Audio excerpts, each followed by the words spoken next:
спать. Выключаем свет. Тебе здесь не нравится, да? Нравится. Очень. Почему ты тогда грустная?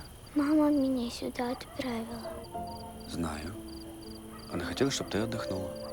Нет, она меня сюда отправила, чтобы я не видела, как она с папой ругается. Папа кричит на нее. Я волнуюсь за маму. И в этом виновата я. Почему ты так думаешь? Они несчастны друг с другом, а живут вместе только ради меня.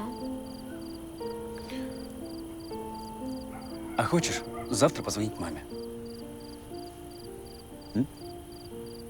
Я тебе покажу место, где ловит телефон. Только это секрет.